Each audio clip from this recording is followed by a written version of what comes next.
नमस्कार साथियों, जय हिंद। आप सभी को कैरियर क्लासेस के यूट्यूब चैनल में स्वागत है। तो साथियों, आज के इस वीडियो में हम CDP 2022 के लिए जो सीरीज स्टार्ट किए हैं उसका जो है ये चौथा पार्ट है। इससे पहले हम 3 पार्ट बना चुके हैं और इससे पहले वाले वीडियो में हम जैसे गर्भावस्था के बारे में और शिशुअवस्था और पूर्व बाल्यावस्था के बारे में हम बात कर चुके हैं।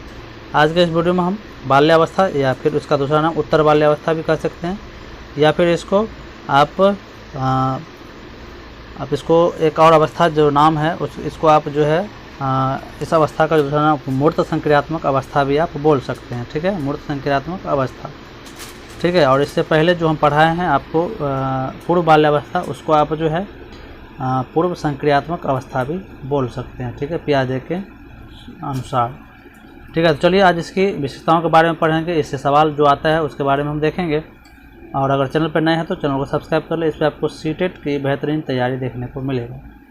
ठीक है, और हरियाणा टेट में भी आपको काम आएगा, स्टेट में भी क्या होगा, ये काम आएगा। ठीक है, तो चलिए सेशन स्टार्ट करते हैं।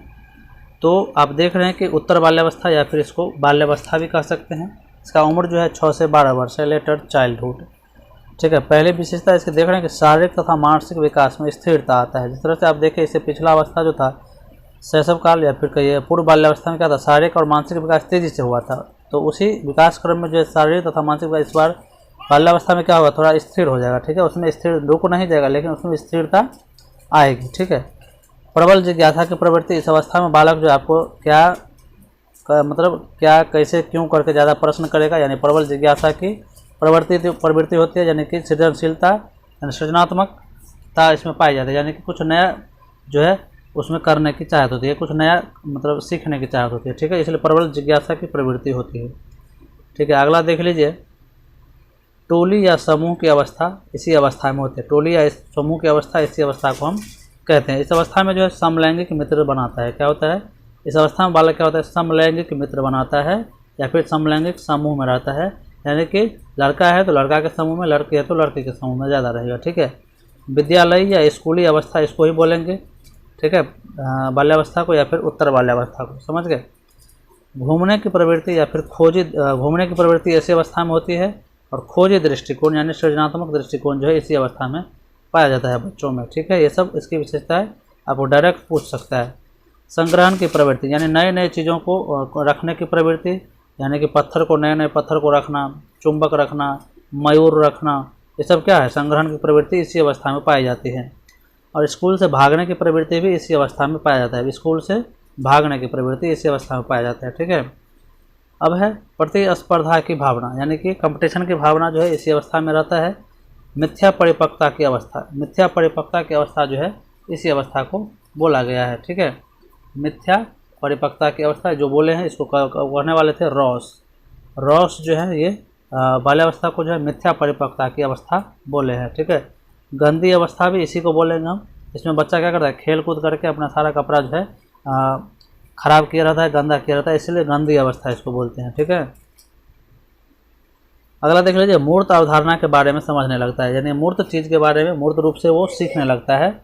समझ गए, मूर्त वस्तुओं के द्वारा वो जल्दी सीखता है इस अवस्था में बालक। ठीक है, इस अवस्था का नाम भी है दूसरा मूर्त संक्रियात्मक अवस्था।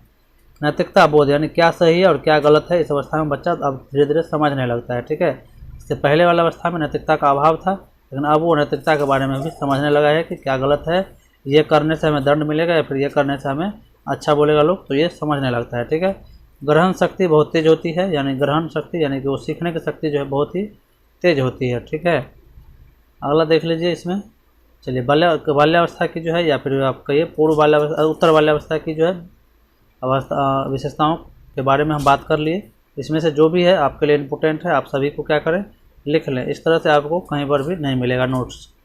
ठीक है, चलिए अब जो है आगे बात करेंगे हम किशोरावस्था के बारे में, यानी एडोलसेंस के बारे में। एडोलसेंस नामक पुस्तक आपको पता है कि स्टैनली हॉल ने जो है एडोलसेंस नामक पुस्तक जो है लिखे हैं, उसमें किशोरावस्था के बारे में चर्चा किए हैं।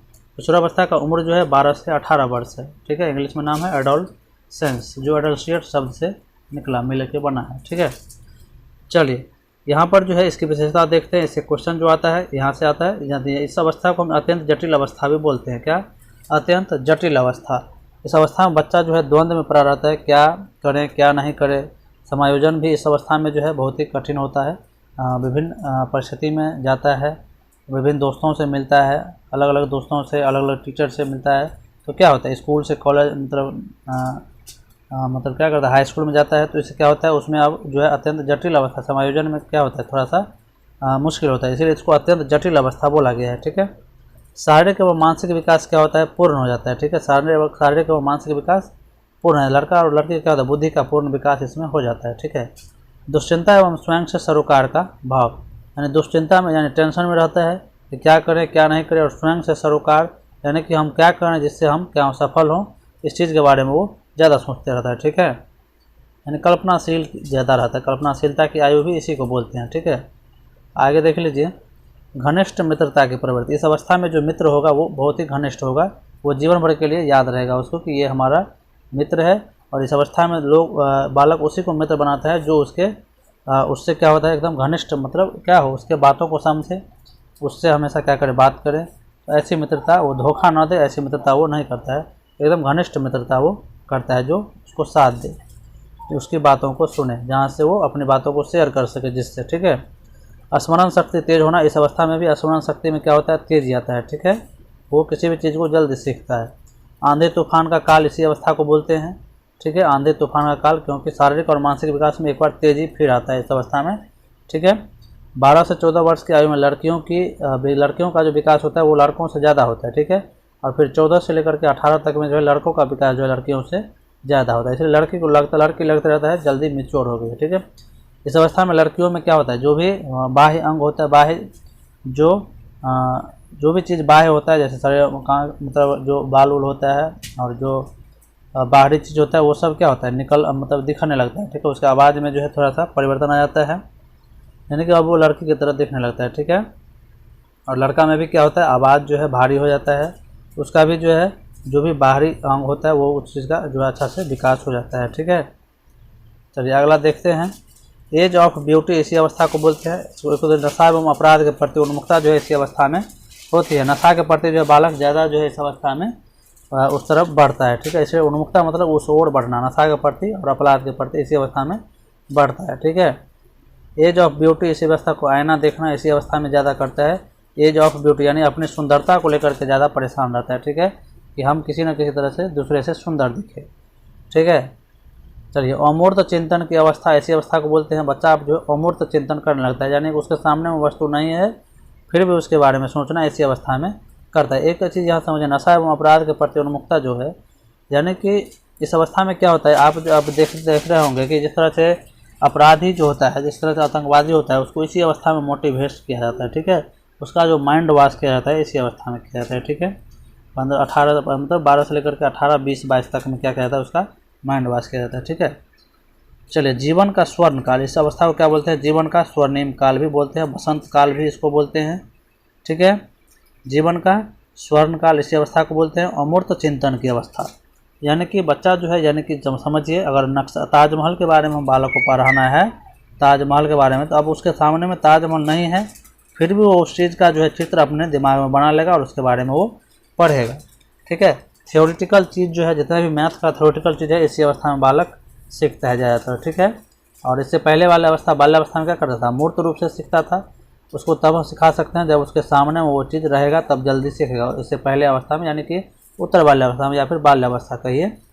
अब है प्रबल दबाव, तनाव, तूफान एवं संघर्ष काल का, इस अवस्था में बालक संघर्ष करता है कि हम आगे कैसे बढ़ें, हम अपने लक्ष्य को कैसे निर्धारित करें, लक्ष्य के पीछे कैसे कार्य करें, दोस्तों के साथ किस तरह से बात करें, मतलब दोस्तों कैसा दोस्त बनाए, समाज में कैसे रहें, इस तरह से क्या है उसमें तनाव संघर्ष का काल इसीलिए बोलते हैं प्रबल दबाव, तनाव एवं तूफान का काल। ठीक है, बसंत काल भी इसी अवस्था को बोलते हैं, क्या बोलते हैं बसंत ऋतु का काल, इसी अवस्था को हम बोलते हैं। ठीक है, इस तरह से आप समझ गए। एडोलसेंस नामक पुस्तक कौन लिखे हैं, तो स्टेनली हॉल जो है एडोलसेंस नामक पुस्तक जो है लिखे हैं। इसी अवस्था को जो हम उथल पुथल की अवस्था जो है, इसी अवस्था को हम बोलते हैं क्या, किशोरावस्था को हम क्या बोलते हैं, उथल पुथल की अवस्था। ठीक है, उथल पुथल की अवस्था इसी अवस्था को बोलते हैं। दल भक्ति यानी कि दल भक्ति यानी कि अपने समूह के प्रति जो है ज़्यादा एक्टिव रहना इसी अवस्था में, गैंग बनाना इसी अवस्था में, मतलब गैंग एज तो आप बाल्यावस्था को बोलेंगे, लेकिन दल बनाना यानी कि बड़ा बड़ा गैंग बनाना, दोस्तों के साथ जो है घूमना फिरना इसमें ज़्यादा होता है। ठीक है, इसलिए इसको दल भक्ति की अवस्था भी हम बोलते हैं। ठीक है, एज ऑफ ब्यूटी हम बता दिया आपको, इसी अवस्था को एज ऑफ ब्यूटी भी बोलते हैं। इस अवस्था में क्या होता है, और जो है आत्म सम्मान की अवस्था, यानी कि आत्म सम्मान यानी कि अपने आप आत्म सम्मान यानी किसी दूसरे को सम्मान देना या फिर खुद को जो है अच्छा दिखाना, इस अवस्था में होता है। ठीक है, इसको इसलिए आत्म सम्मान की अवस्था बोलते हैं। ठीक है, तो किशोरावस्था से अब एक भी क्वेश्चन आपको नहीं छूटेगा, किसी भी टीचिंग एग्जाम हो उसमें आपको इससे क्वेश्चन नहीं छूटेगा, आप एक एक क्वेश्चन तैयार बना सकते हैं। ठीक है, उसके बाद जो है उत्तर बाल्यावस्था के यानी बाल्यावस्था के बारे में हम आपको सारी विशेषता बता दिए हैं, और इससे पहले वाले अवस्था में भी हम जो है इससे पहले वाला अवस्था में हम भी बात कर चुके हैं, उसके विभिन्न विशेषताओं के बारे में बात चुके हैं, उससे आपको एक भी क्वेश्चन नहीं छूटेगा। ठीक है, तो चलिए आज के वीडियो में इतना ही। वीडियो अच्छा लगे तो लाइक, सब्सक्राइब और शेयर जरूर करें। धन्यवाद।